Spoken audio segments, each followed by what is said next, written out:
Here we go. I'm gonna go ahead and attach the wrist strap to the to the drone right over here.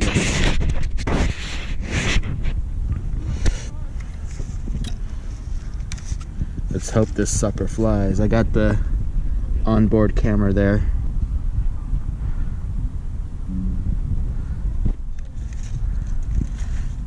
This is flight 4. All right, here we go.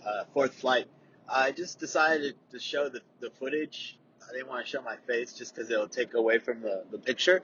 But I hope you guys enjoy this voiceover. So I'm going to be talking for a good 20 minutes here, and feel free to shut the audio off and exercise with the footage. You know, go on the elliptical or the treadmill or the cycling bike or even the row machine.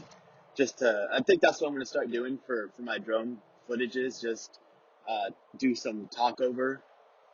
I don't want to use the free music because there's a lot of videos using the free music too that you guys could take a peek at. Or if you recommend the royalty-free music on YouTube that you want me to add on the future drone videos, let me know. So yeah, I don't have the video in front of me, so let's just talk about cryptos. Interesting about that Dogecoin stuff. Again, it's not financial advice. I'm not advising you to buy or sell, but just to take notice, I guess. To take notice on how much growth this Dogecoin is growing. It's amazing. It's just amazing what's going on with that stuff. It's kind of like the penny stocks back 10 years ago, or not even 10 years ago, several years back. The hype was all about the penny stocks, and now you can barely find any penny stocks on your major brokerages. You almost have to really look through it and do even more investigative work to find your crypto, not your crypto, but your penny stocks. But with crypto, it still has infancy, guys. So I don't want to speak too much of what cryptos I got because I'm still trying to buy as much as I can before the major YouTubers go ahead and comment on it and people take action on that. Which I love. That's what I love about this platform, guys. Is, especially my generation, the millennials, man, because we take that advice. We concur that information with research, and we jump on it. We don't really necessarily consult with financial advisors, but I mean, if you feel like you need that extra,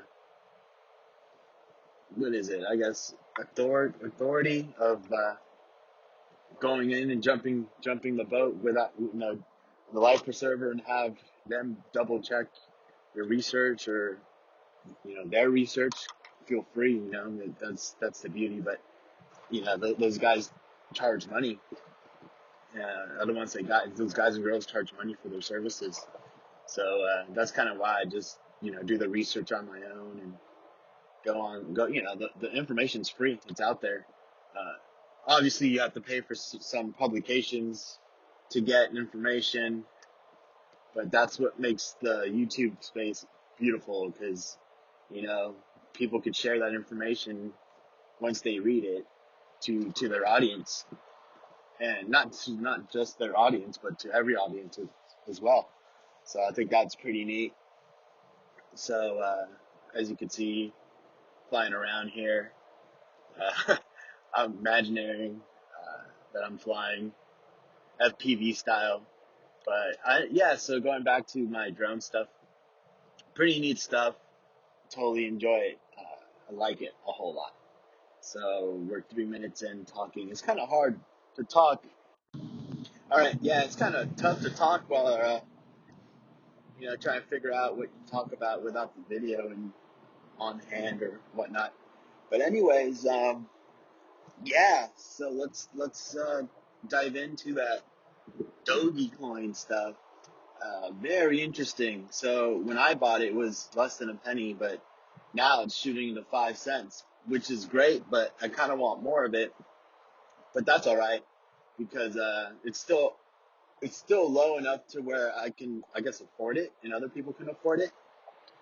but I don't want to speak too much about it because then it's going to rise, and a lot of people who work 9 to 5 jobs have to wait for their money to come in, and to top that off, crypto is worldwide too. So that's another consideration for the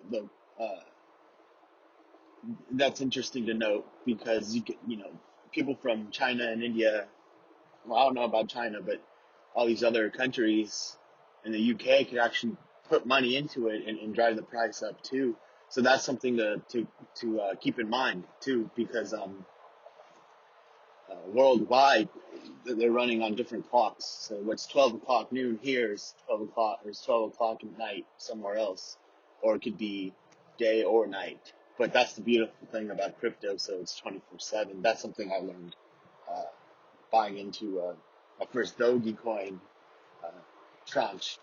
I bought it on a Saturday, so it was pretty cool, pretty cool. So that's what makes it exciting and nerve-wracking at the same time. But it's like they say in the stock market. I know it's two different markets, but with the at least with the crypto, you have a 365-day limit, not even limit, 365 time limitless to make purchases, which is awesome. Which is, I think, is an amazing thing. The market always stays open with crypto. But I don't want to talk too much about that because it's still very, very new, and we don't know what's going to happen after the world starts opening up again. But if what Bitcoin's doing is like the Godfather and it's trickling down to the altcoins, then my opinion, this is what I want to say, is maybe we're going to start turning away from dollars, and maybe credit. Maybe people will be able to start paying down their credit and debt off with altcoins. But I don't know how that would work, because if they owe and you need solid cash to invest with crypto, I really don't know. That's mathematics and algorithms beyond my mind capacity. But thanks for hearing me out on my crypto little chant, not a rant, but a chant. So let's go ahead and I guess talk about the future of my channel. So yeah, FPV is what I'm gonna start doing for a while, and then when things start to open back up again, I'll go ahead and start taking some flight lessons, which I was doing with paragliding. Uh, really fun stuff. I don't know about the motorized paraglider. I saw a popular YouTuber, Tucker Goat, do all that stuff. This looks hella fun. Don't get me wrong. But just the fact that you're running, and that impact on your knees and your ankles doesn't seem too much to intrigue me, because when you're paragliding, you're kind of just like you're hiking up a hill with your pretty much your glider folded up in your backpack. That's kind of why I switched from hang gliding to paragliding, just because of the ease of putting it away, and you just ease the storage. That's one of the primary reasons why I ended up switching. But if I didn't have that issue and I had a house, I would go ahead and do that hang gliding stuff, just because you get more air, the wings more. You have the airfoil stays the airfoil. You don't have to worry about a wing collapse. But don't tell my parents that; they'll freak out and tell me not to do it and persuade me not to do it. But I don't know. I really like that. I really love flying. Uh, Heights, as far as being on top of a tall building, not so much. Uh, Recently went to Seattle, took some pictures, and I took some pictures and also took video. But what I didn't like about the Space Needle was I kind of felt it moving when I was up there. I was just, I don't know. And I compare the Space Needle to the Tower of Americas in San Antonio. I would have to say San Antonio's got it right. San Antonio's got it right. They I just feel like the building's a lot more stable. And I think it was a little bit more windy that day I went up to San Antonio for the space, compared to the Space Needle in Seattle. But and also too with the Space Needle, it's a lot more. It's a lot more. I guess if you're afraid of heights, you'll get anxiety for sure because there's windows everywhere. You can see the landscape and the skyscrapers, which is great, which I think is cool. But yeah, I just felt like it was moving, and that's something that I feel uncomfortable with when I'm on top of like a structure. Not so much like I guess a mountainside, but like on a structure, I just feel it moving, and I think the anxiety builds up. Like, oh no, like if this thing collapses, I have nothing to grab onto. I'm falling straight down. Versus like at least with a hillside or a mountaintop, I could slide down and get a hold of grab a hold of a tree root or stay held up by a rock. It's just like one of those height things that give me high anxiety. Like not so much high anxiety, but like that fear of what if the man-made glass breaks. But I know it's been tested, but yeah, it's kind of freaky. But I'll stop talking now. I'll let you enjoy the last 10 minutes of the flying. I'll go ahead and turn off the audio for the motors so you don't hear the ding. But comment down below if you like hearing those motors on my videos, or if not, great. And go ahead and share the video and comment and like. And catch you on the next one.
That's all, folks.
That's all, folks.